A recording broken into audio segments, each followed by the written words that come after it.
he said in his vows that he knew that he wanted to marry her when he watched her start her business and like stay up all night and turn their kitchen into a Josh, you're one of the good ones. He is one of the good ones. One of the good Joshes specifically. There are a few. There's a lot of shitty Joshes.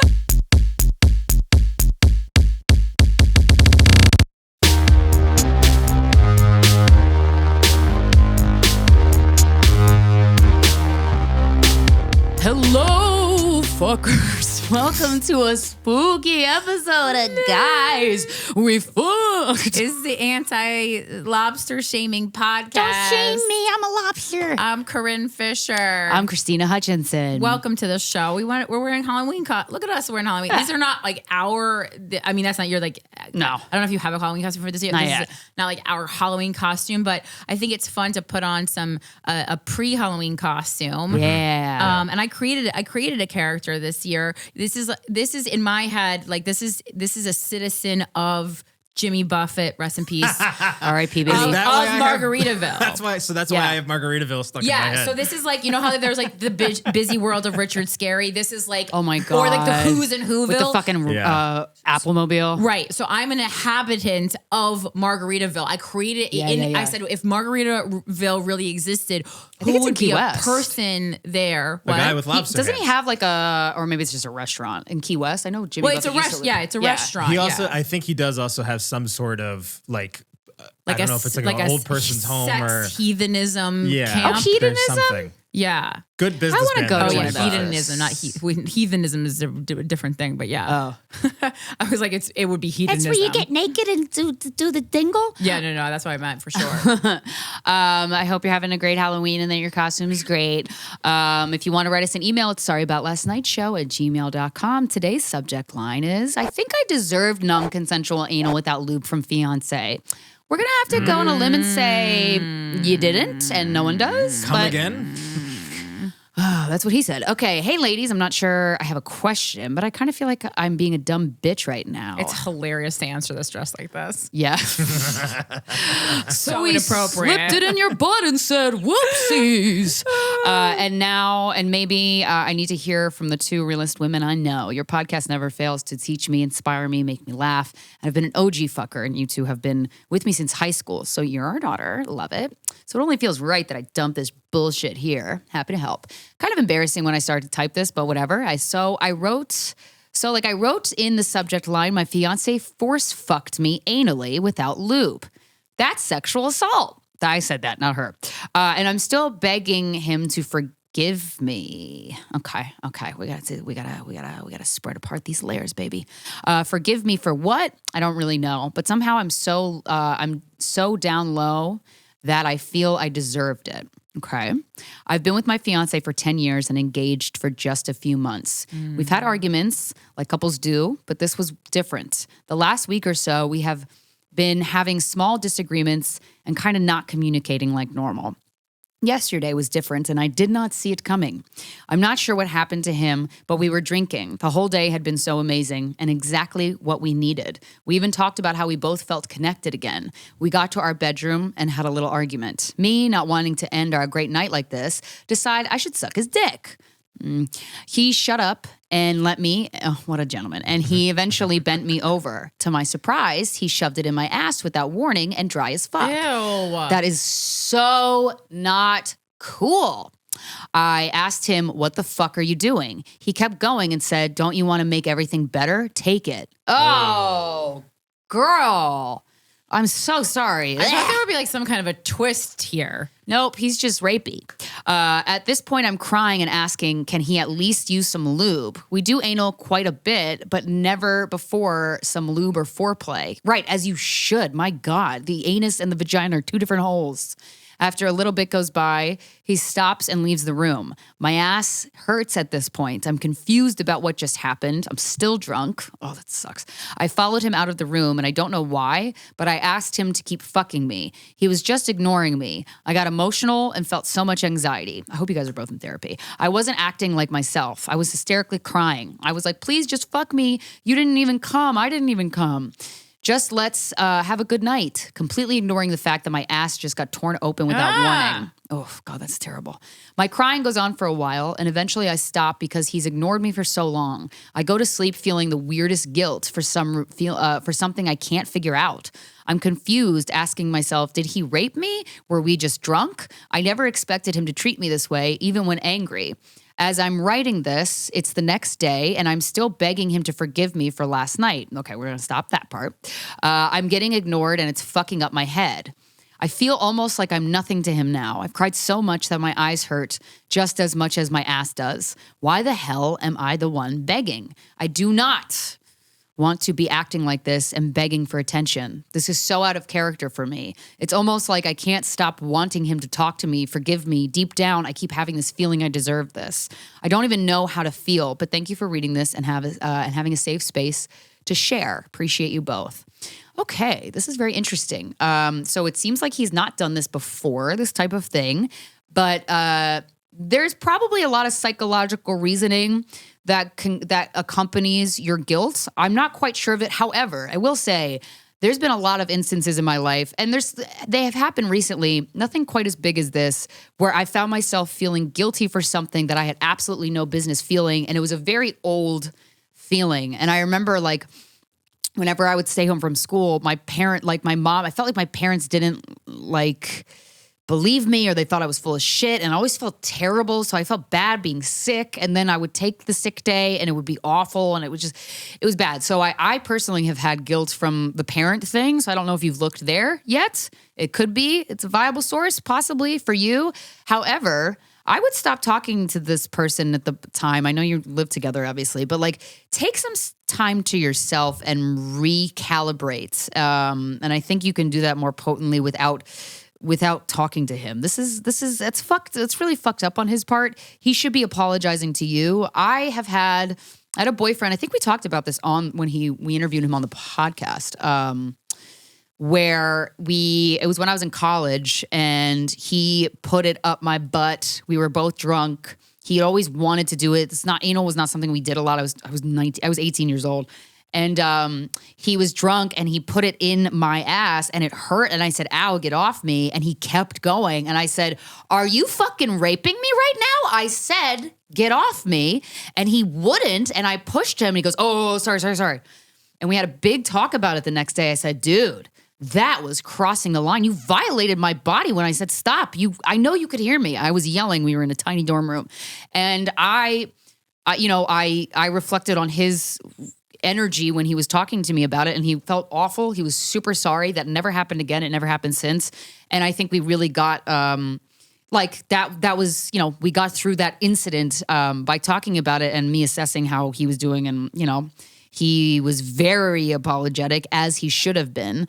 So I don't see your fiance. I mean, it's only been a day. You just wrote us this after the incident happened, but I don't really see him giving a shit that he violated your body. And he's also emotionally abusing you now because he's giving you the silent treatment after. And it's very manipulative. I know, like, a lot of accounts and stuff will be like, the silent treatment is emotional abuse. It's like, okay, well, is it the silent treatment, or is, where if like someone is like past assault, you're like, do you hear something? Like, that's like just childish. Or is it, your partner stepping away because they need some time away? That's not what's happening here. Like, he is actually giving you the silent treatment, which especially after what went down, I think is extremely emotionally abusive. And I mean, I just want to, I was like, what he said to you is disgusting. Well, and also while we were reading this, it's like, oh yeah, I mean, it's common. And I just, double checked to make sure I was not hallucinating this. But yeah, it's common to feel like guilty, or like you did something wrong when you are raped. So that all checks out why you feel that way. And he's also kind of, I guess in a way, like gaslighting you, because he's kind of cornering you into a situation so that you feel guilty and have to come to him. It's interesting because like when it first started, it's hard. Like, you've been together for so long. Obviously, you have like your own sexual understanding. You said you do anal a lot. So I think like him kind of like starting the anal, it's not rape then. But then the minute you say like, what the fuck are you doing? Like, what are you doing? You're crying. Like, then to me, it's like, I I hate telling people if they have not come to the conclusion themselves that they were raped. But if you're asking us, do you think this was rape?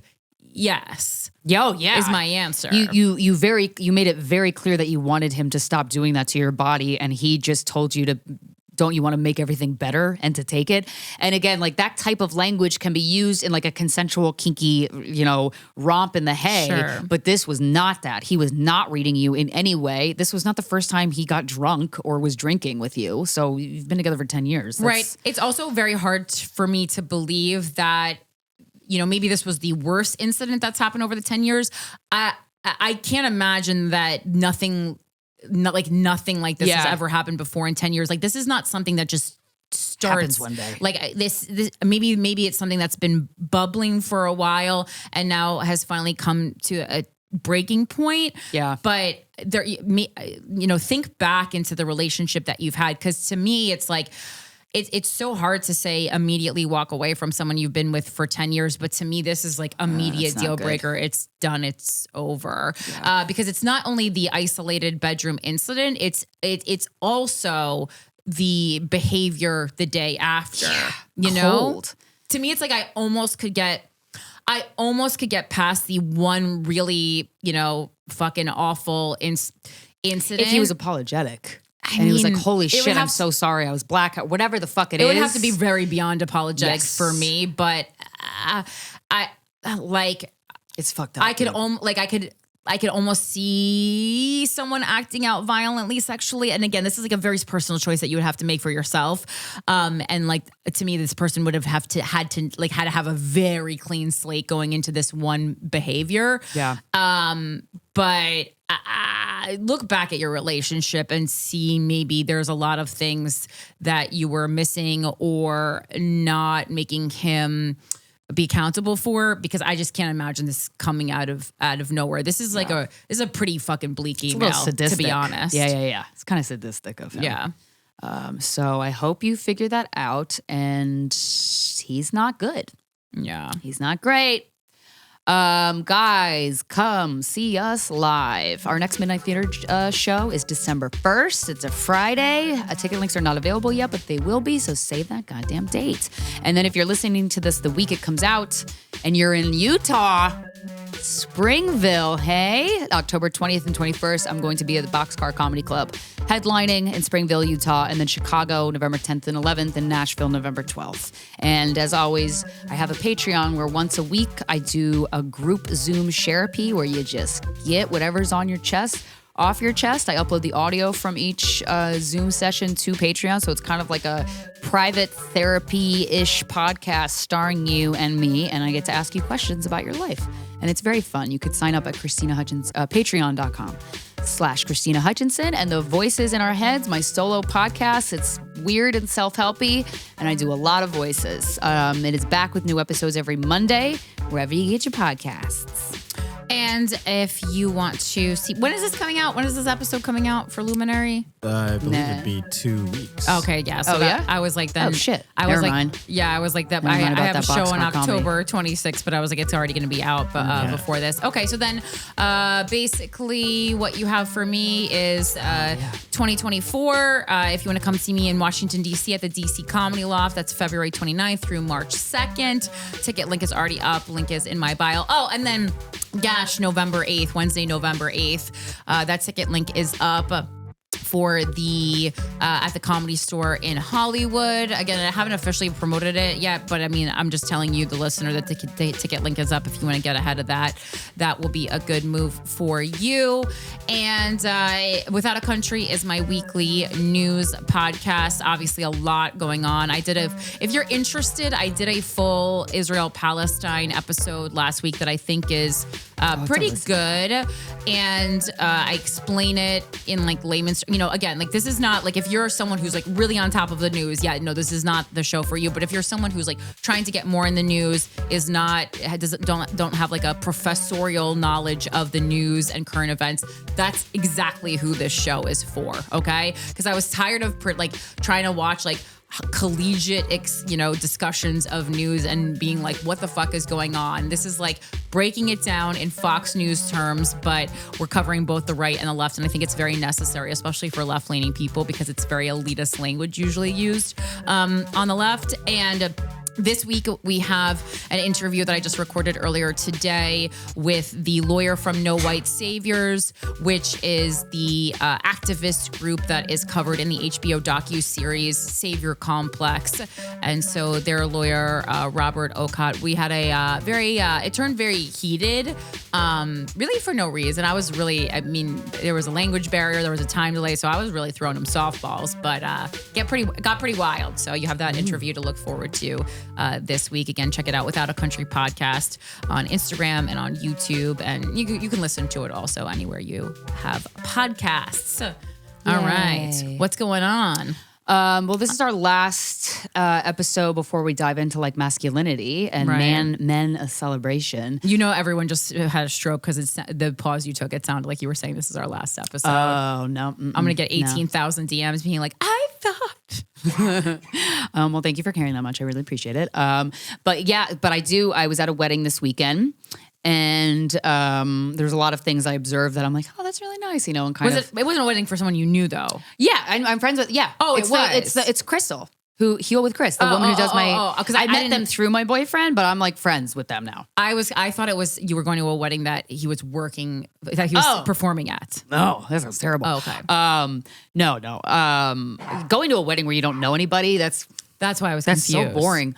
Those are the weddings I don't like going to. But it was really lovely. Are you okay, Mike? Also, there's a lot of noise coming over from there. A lot of sneezing, a lot of coughing. I literally hit the cough button. Okay, thank you. We heard it. That doesn't mean they heard it. We're writing you into our script, by the way, and your character just makes a lot of fucking noises. Great. You're welcome. I hope I'm getting residuals for that. No, it's not based on you. It's based on our friend. Yeah, Krystyna, you just fucked up royally. You don't even know what I'm saying is true. Anyway, I talked about, I think it was maybe a week or two ago, about how that song, When a Man Loves a Woman. Yes. I love that song. It's so beautiful. Yes. And there have been a couple instances, sad that I only said a couple, but instances where I've seen a man love his girlfriend or wife or fiance, partner, whatever, female partner. Right. In a way that I'm like, what a like it just reeks masculinity to me. And I don't know, and I don't mean it. Everybody has their own definition of masculinity, how you view it in the world, or how, if you are a man identifying person, how you've experienced it, whatever. But there's to me, there's like a gentleness to masculinity that is like a paramount trait of it to me. I agree. I think a gentle man is so strong in so many ways.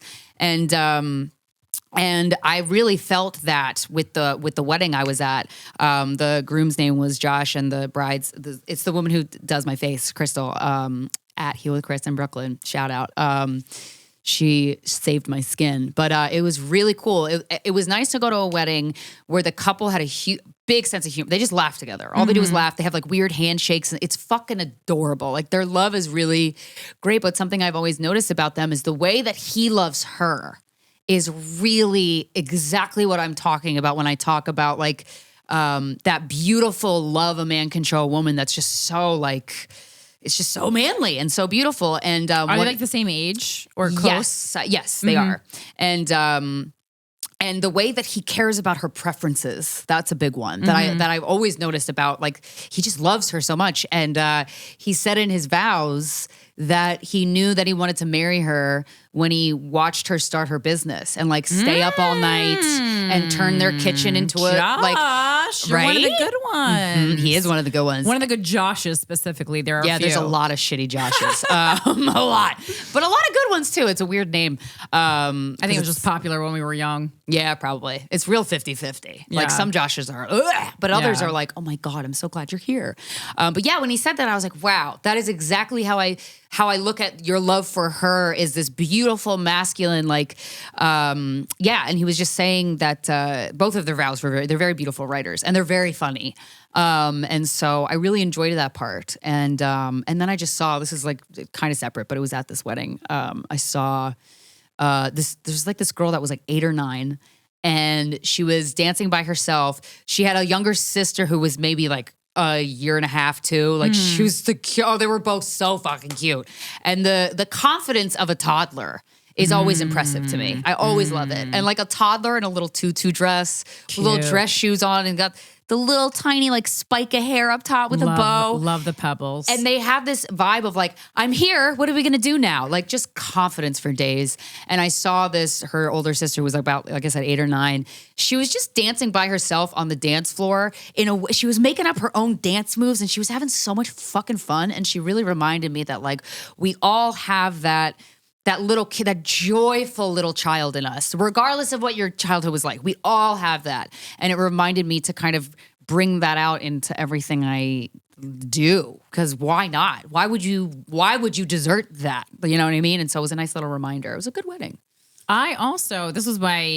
This was a 3 wedding weekend for me. Damn. I ended up tapping out of the one just because I had no idea how expensive and impossible it is to get from New York City to Albuquerque, New Mexico. But now I know that it costs, to get there, it would have cost me like $1,500 flight alone. And I also would have most likely missed the reception because I had a wedding the night before. Damn. And like, even if I left on the earliest flight, the reception was at 1 and it was like really, really close. And I was like, I'd rather just literally give you the money and then we'll celebrate another time together. Yeah. A lot of these people also already legally married just because of the weird life, weird life that we've had recently with COVID and everything. So there's a lot of people who are like doing ceremonies after, but yeah, I had 3 weddings. And the one, they were all lovely, but like the one that stood out was Wendy Steiner, who, she looked so beautiful. Yes. Oh my God. I loved her pantsuit. Yeah, it was very, she was calling it Country Music Awards chic. There was like, Reba. Literally fringe on the back and crystals on the back. It was super, super cool. And she is my feature on the road often. So if you've seen me live, you probably have seen Wendy Steiner. And I do truly feel like this was like the first time where like someone who I feel like motherly towards, even though she's not that much younger than me or I'm not that much older than her, whichever sounds more flattering, was getting married. And it was so interesting to like watch. I was like truly feel like one of my daughters is getting married today. It was very lovely. And I felt very honored to be invited to that wedding because there wasn't that many people invited. And there is like, I was like, wow. Like, I was like, she was like, it meant a lot that you came. And I was like, it meant a lot that you invited me, honestly. I was like, I didn't know I was like in this top tier of people in your life. And it was great. And I got to meet her family. And one of her sisters was just so incredible, told me her whole life story. She's doing like bee activism. And I was like, it was for like literal bees. Like, that's great. Yeah, it is so rare. I mean, it doesn't surprise me at all that this is Wendy's sister because Wendy is such an incredibly interesting person. And I was telling her sister, because basically like, you're kind of auditioning almost like a girlfriend when you're seeing who you want to feature for you on the road because you have to spend a lot of time with that person. Yeah. Wendy and I have shared hotel rooms. We've shared, we've had to share a bed on occasion. Like, and this is someone who I did not really know before. I kind of just did an open call for features and I was so moved by the email that she sent me because it reminded me of me. Nice. That I was like, I'm going to get to know this person because I think this is like an incredible person and I want to nurture her in any way that I can. I was telling her sister, her younger sister, I was like, what I really liked about Wendy when I first started going on the road with her is that, speaking of animal facts, this woman is so intelligent and she just had so much, like every time I talked to her, I felt like I was learning something. Ooh, I love that. Learning something about the world, seeing something from a new perspective. And that is like such a rare quality to have in a person. And especially for a woman who was so young. Additionally, she was always fascinating. And even though she was dating someone, the guy she's now married to, she like never talked about guys. If I wanted to talk about guys, she would be willing to talk about it and very good at talking about guys, but it's never the information that she offered. And it was something I never realized I was missing in my life until she presented it to me. Also made me sad because it reminded me how much time heterosexual women spend speaking about men. But like, yeah, she just would be constantly interesting and in a relationship that she was really happy in, but just never talked about guys. And it was like, it's nice. So refreshing to have that energy on the road with me, and even to remind me that, you know, there's so much to talk about. And I love that. And then meeting her sister kind of just reinforced that, because I was like, you know, I talked to her sister maybe for 30 minutes, and like, you know me, I don't love meeting new people. Right. You know, at this point, it's like, I have a lot of people that I really love, and I kind of want to just work on getting to know them better and spending more time. I'm not trying to add people.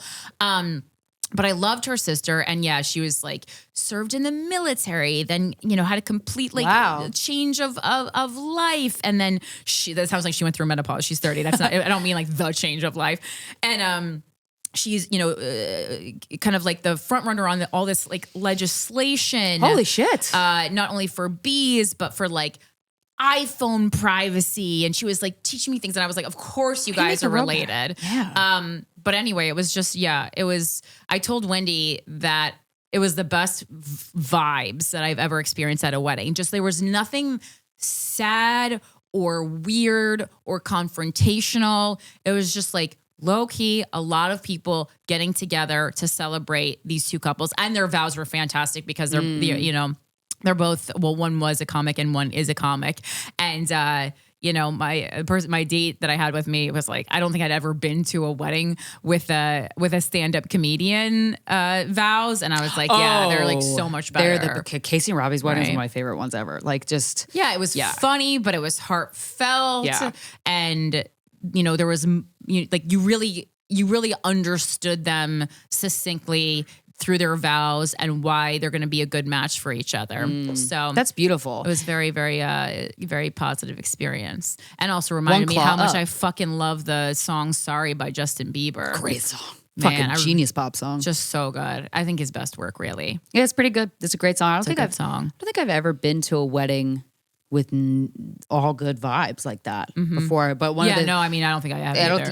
It's probably a very rare occurrence, because I was kind of taking this in over the weekend and just looking back at all the other weddings I've been in. Like, the nature of a family is a lot toxic. Like, families they have their own little brand of toxicity, whatever it is, and on varying levels. And I think one thing that's nice about a wedding is like, we can just, yes, there's shit, people don't like everybody, whatever, but like, let's just say, I love that you love this person. You know, it's like how much I loved the marathon. The New York City Marathon, like, just cheering for a stranger you don't know because they ran, and you don't got to care about what they do for work or who they voted for or where they stand in Israel Palestine. You just cheer because they're running. And so that's nice. I really want a wedding. It's so fun. I'm like, I would crush the vows. The food would be bomb. And it would be an immersive experience. And that's a good idea. Immersive wedding. 100%. I love that. Immersive wedding. It would be like a movie set. Yeah. And I thought I would want you to walk me down the aisle. Me?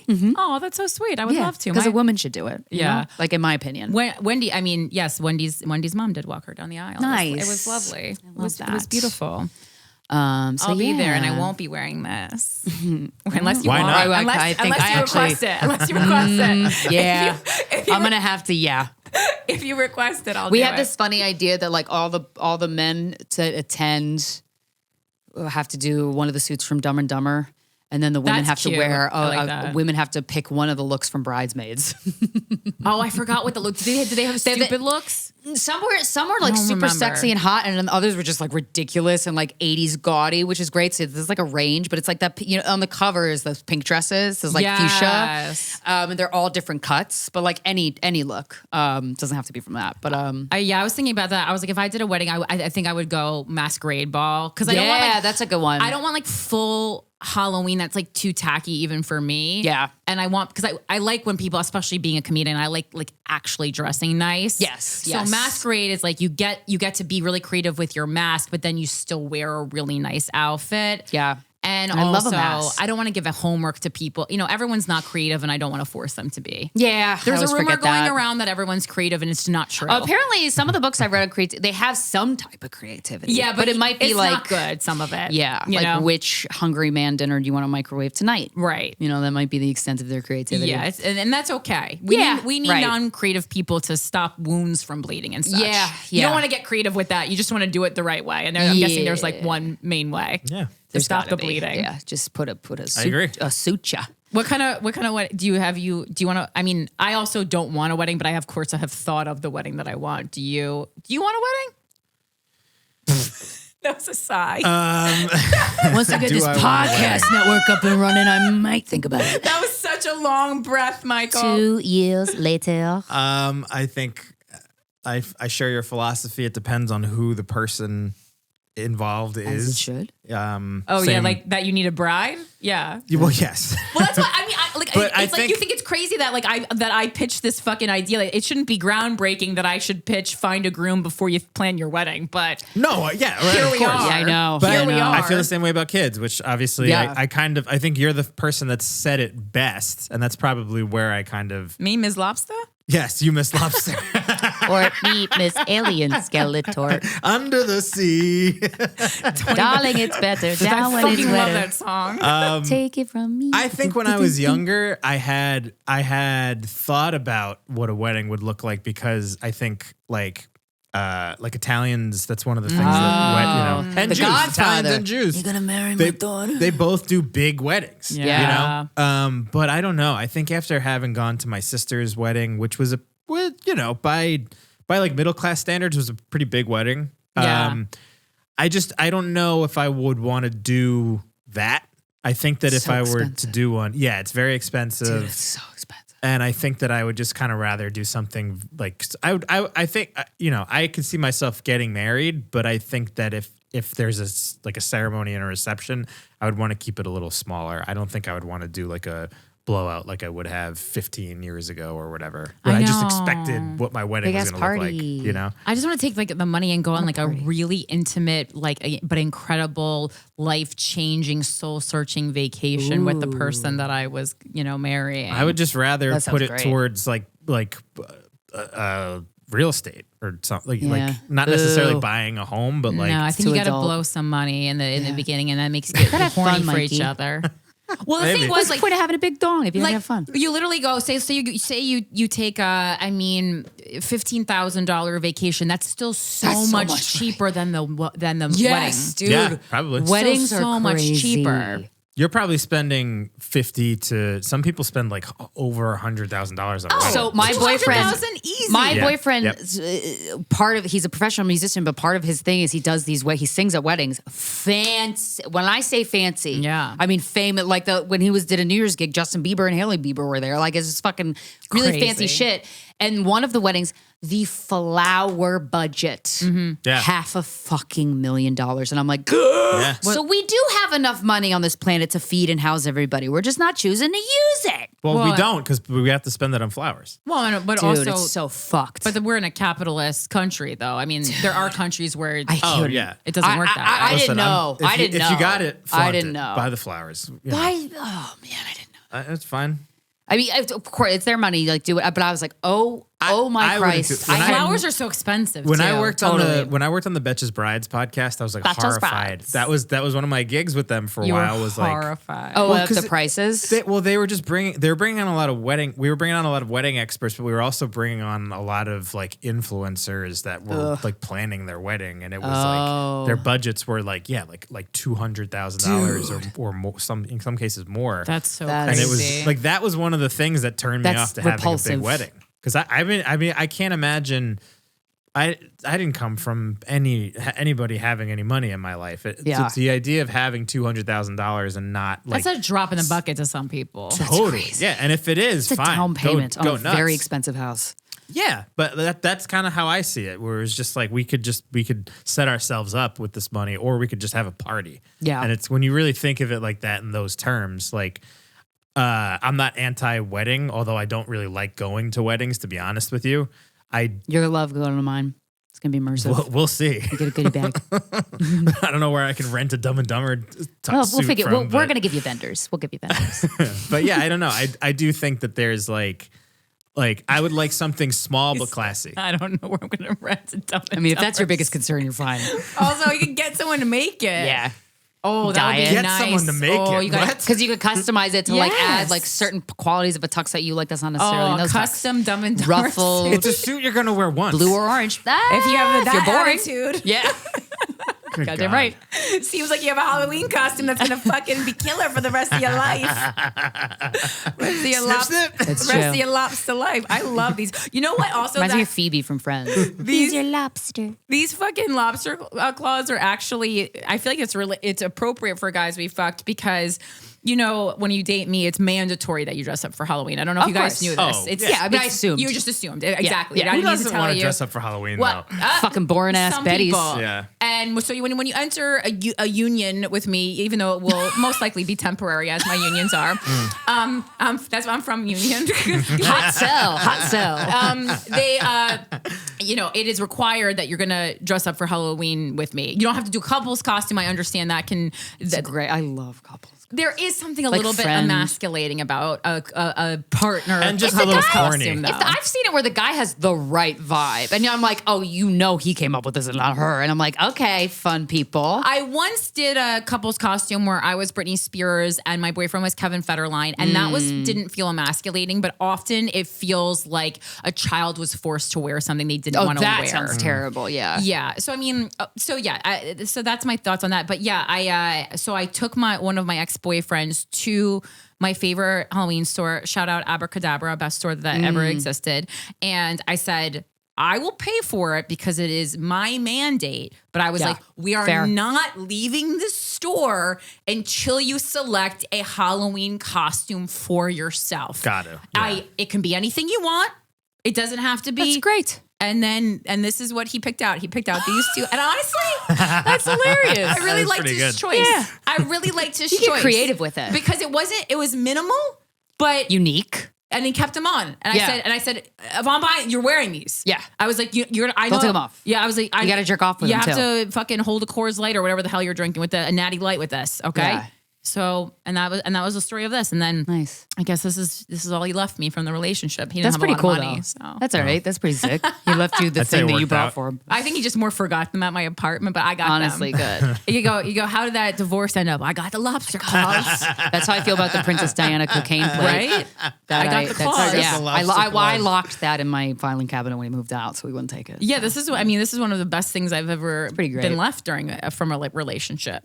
Yeah, it's a good parting gift. Yeah, I like these. So I thought that's the origin story of these, everybody. Fuck yeah, guys.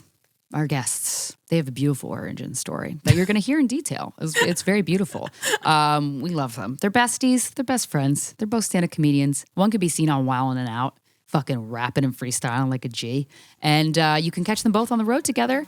And they have a monthly show in New York City called Big Naturals. Ladies and gentlemen, please welcome to the show, Maddie Smith and Stuart Fullerton.